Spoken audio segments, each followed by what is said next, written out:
Bueno, señores, les traigo la tercera parte de esta podcast, bastante interesante. Hoy vamos a ver La Leyenda Negra, una campaña de marketing, ¿no? Eh, yo les soy sincero, o sea, yo no creo en la leyenda negra, pero tampoco creo en la leyenda rosa. Sí, o sea, son dos cosas muy diferentes.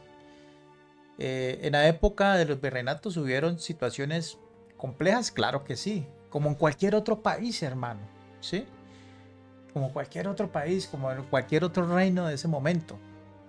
Pero achacarle todos los problemas que nosotros actualmente tenemos como civilización, como país, a un imperio de hace 200, 300, 500 años, es lo más estúpido que nosotros como hispanoamericanos podemos hacer, hermano. Y aún hay países que exigen perdón, y a mí me da risa escuchar hablar los políticos, exigiéndole perdón a la corona española por vejámenes de hace 300, 400 años. Y uno dice, bueno, ¿y estos políticos qué? O sea, ¿cuál perdón, hombre? Ni siquiera existíamos como país.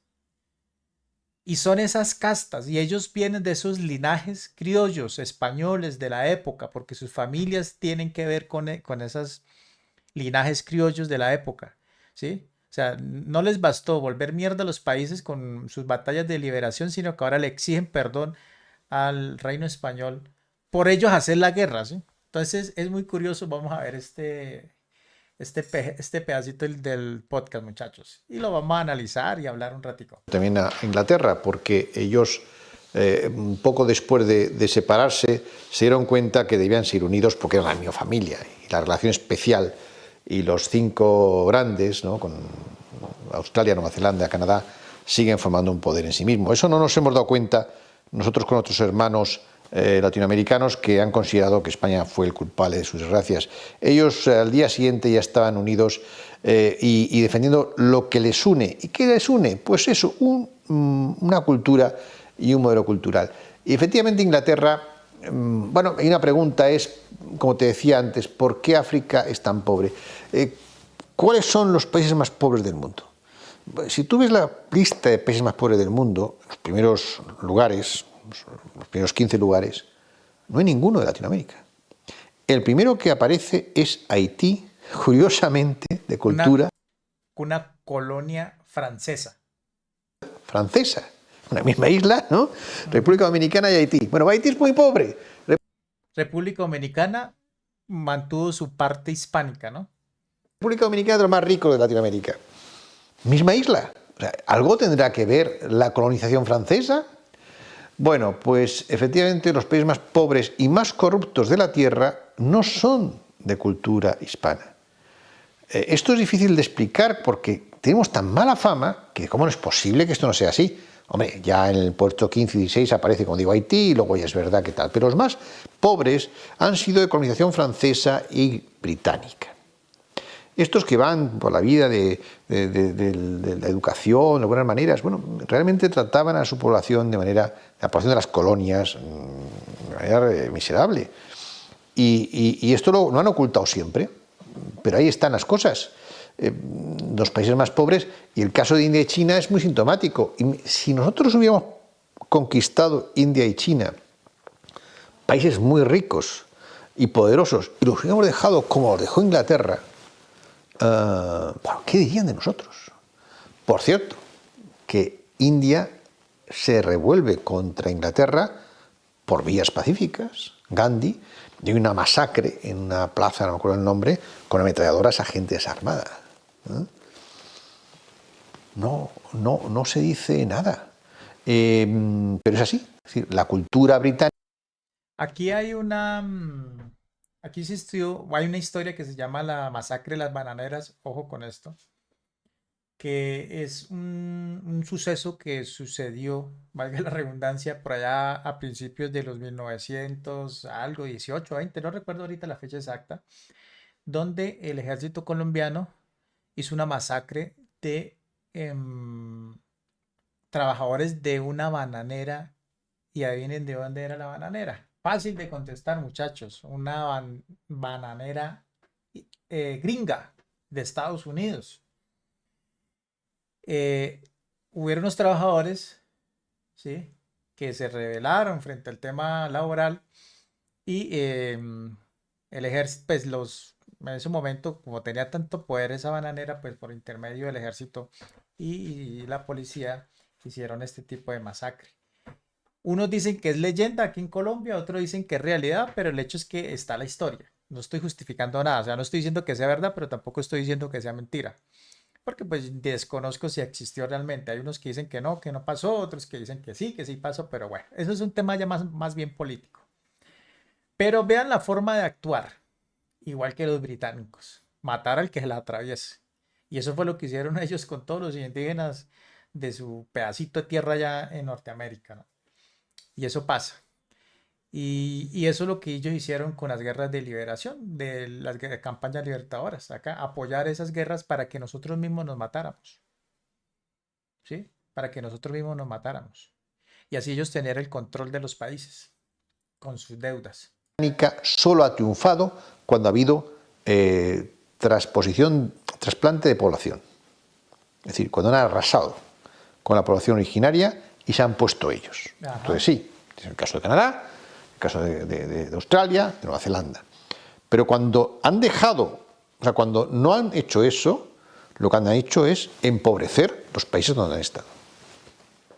Sí, yo lo digo, que Inglaterra, su religión realmente no ha sido el protestantismo, es el comercio. Es una religión.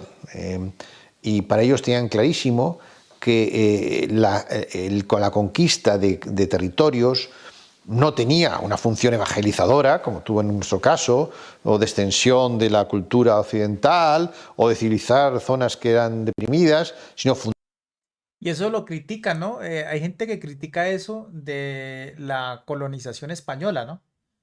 Lo critican porque los españoles llegaron y lo que hicieron fue un transbordo ideológico, lo llamamos nosotros acá, de cambiar que la gente creyera en algo, creyera en una religión, en este caso el catolicismo, y eso lo critican. No, que esos hijueputas españoles que vinieron fue aquí a imponernos su religión, su cultura. Pero no vemos que los ingleses venían, donde estuvieron ellos no les interesaba que la gente fueran protestantes, ni su religión, ni tuvieran su cultura, sino simplemente que les dejaran los terrenos libres. Y ellos comenzaron matanzas, ¿sí? Esporádicas contra los indígenas o los pueblos nativos de las zonas que ellos dominaron, a diferencia de los españoles. Entonces son cosas que están los datos, muchachos. Esto no, que estoy hablando yo no es un invento, simplemente ahí están los datos de lo que ellos hicieron y lo que la corona española hizo frente a esas tierras donde ellos llegaban. Ahora vuelvo a decir, no es que sea o ya haya sido 100% pacífica, es lógico, no fue 100% pacífico, hubieron situaciones pues bastante fuertes, ¿no?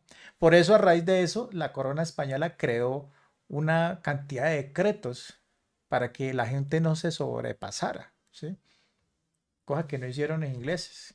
A ellos no les interesaban esas poblaciones nativas. Es como todo. Aquí en Colombia hay leyes y la gente los viola. Pues en esa época también pasaba lo mismo. Habían leyes y la gente los violaba. Porque usted no puede tener un policía a la pata para que lo esté vigilando las 24 horas para que usted no viole la ley, ¿no? Pero habían leyes que dignificaban la vida de los indígenas. Fundamentalmente era una manera de extender los negocios. De hecho, Inglaterra nunca ha tenido ningún problema en hacer negocios con los turcos, con cualquier otro que no tuviera ni su religión ni tal. Los negocios por encima de los demás. Es cierto, incluso hoy se ha hecho famosa esa frase, es nothing personal, just business, ¿no? Es decir, para un inglés... No es personal, son negocios, esa es la frase de la inglesa, ¿no? Lo fundamental era el comercio, eran los negocios. Y las colonias eran meros instrumentos para enriquecer la metrópoli. Hasta el punto de que Inglaterra, en los años 20, Inglaterra, el Imperio Británico, Inglaterra, creo que suponía el 25-27% del comercio mundial, solo Inglaterra, y cuando pierde el imperio se queda en nada, hasta el punto que llama a la puerta a la Unión Europea, ahora se ha ido, porque se ve que no podía sobrevivir. Se queda en nada, porque Inglaterra sin su imperio es nada. Bueno, sí, yo ya me sigo preguntando, no tanto por qué fuimos bobos, sino por qué lo seguimos siendo. Y es que es muy difícil hoy que un español medio se dé cuenta de que hablando mal de otro español, a quien hace daño es a toda España. Seguimos siendo muy ingenuos, pero los políticos, es verdad. Yo no sé, muchachos, si ustedes en España apliquen esta frase, ¿no? Pero nosotros aquí en esta parte del mundo tenemos un refrán, podríamos decirlo. El peor enemigo de un latino es otro latino. Es lo que decimos acá, ¿no? El peor enemigo de un colombiano es otro colombiano. Y en este caso, podríamos decir que el peor enemigo de un español es otro español, ¿no? Porque somos ignorantes de nuestra historia. Es que es la verdad, parce. Somos ignorantes de nuestra historia. Y, y la desconocemos. O nos quedamos con las cosas que nos dicen y no nos instruimos, ¿no? No comenzamos a indagar un poco más allá de lo que fue o lo que es la historia que nos cuentan. Que así como te dije, en el siglo XVI tuvimos grandes reyes, porque los reyes católicos, luego Carlos I, Felipe II, incluso Fernando VI, Carlos III, una serie de reyes importantes, pero es verdad que hay un declive en la clase política que no es fácil de saber cuándo. Tiene que ver el siglo XIX, Fernando VII es, por ejemplo, el rey felón, es un antes y un después, porque incluso Carlos II no era buen rey, pero se rodeaba de gente buena, pero con Fernando VII él quiere mandar y manda mal. Y a partir de entonces hay un cierto, bueno, revueltas, declive, como quieras, pero todavía se mantiene el nivel de los políticos, yo creo que con cierto, bueno, con cierto nivel hasta principios del siglo XX, ¿no? Las razones de esta decadencia no son fáciles de explicar. Hay un hecho que te he dicho antes, que hemos pasado por alto, y es que a los mejores los mataban, porque no es casual que mataran a Cánovas. Es decir, con Cánovas probablemente la guerra de 1898 hubiera sido distinta. No es casual que mataran a Eduardo Dato, uno de los hombres más progresistas. Dice que mató a un anarquista. Todos los asesinos de grandes hombres españoles pasaban por Francia. Eso lo tiene, hay un libro de Pérez Avellán que lo demuestra. No es casual que mataran a Prim, un catalán que se sentía español y que iba, bueno, aquí le nombraron presidente sin ningún problema. No es casual que mataran a Canalejas, ¿no?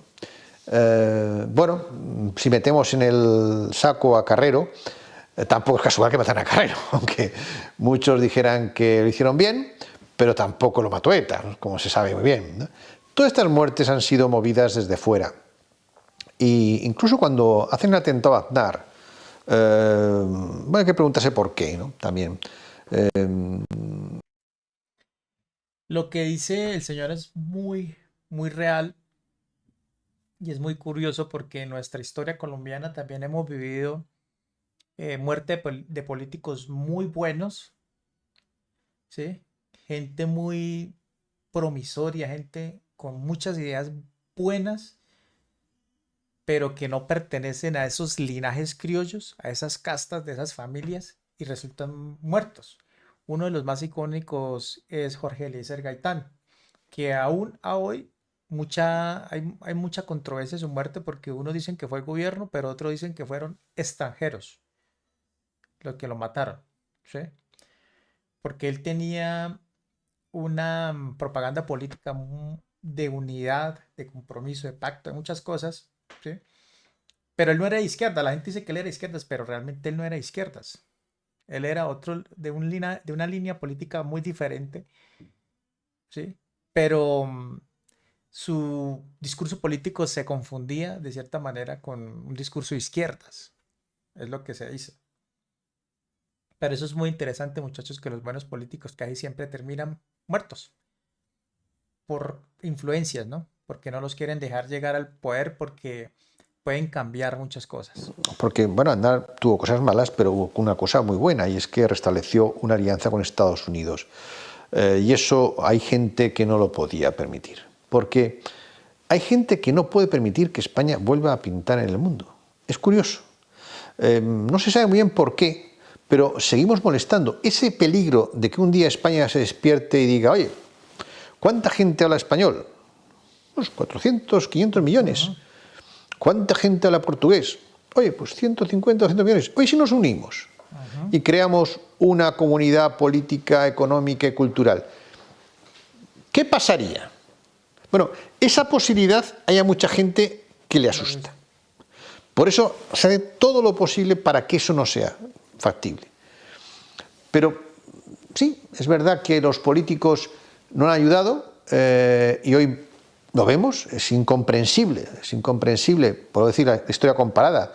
Si un país estuviera sufriendo la agresión que está sufriendo España por parte del separatismo, pongamos Francia, si Córcega, Bretaña, País Vasco, la Cataluña del Norte empiezan a reclamar la independencia, ¿no se uniría el Partido Socialista y los gaullistas para defender a Francia? Bueno, aquí no son capaces, ¿no? Aquí no hay ese concepto de que existe algo más importante, más grande que la ideología que nos une a todos. No existe.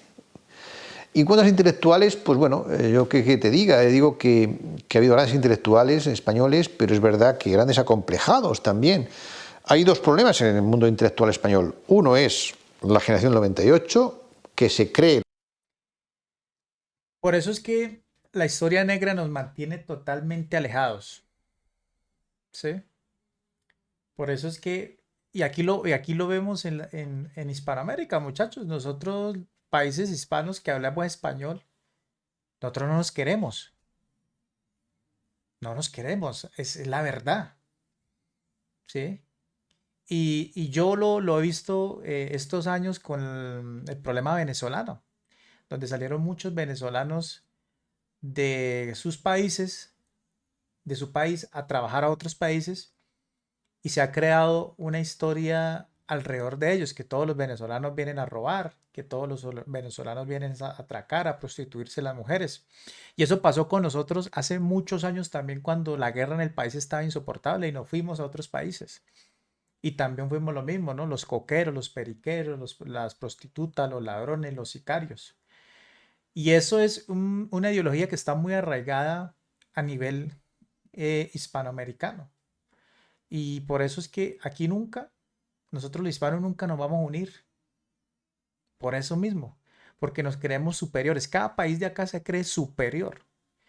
¿Y saben por qué pasa eso? Porque desafortunadamente fueron diferentes campañas libertadoras o diferentes políticos los que liberaron a los países, ¿no? Bolívar liberó unos, San Martín liberó otros, bueno, en fin, esos próceres libertadores tenían concepciones políticas totalmente diferentes que están arraigadas en esos países, ¿sí? Y esa pelea por el poder político aquí nunca se va a acabar mientras esas casas criollas sigan existiendo, ¿sí? Mientras nosotros los ciudadanos del común le arranquemos el poder a esas casas criollas, vamos a seguir y nunca nos vamos a unir y siempre nos van a meter el cuento que todos los males que tenemos en nuestros países es porque fuimos colonia española.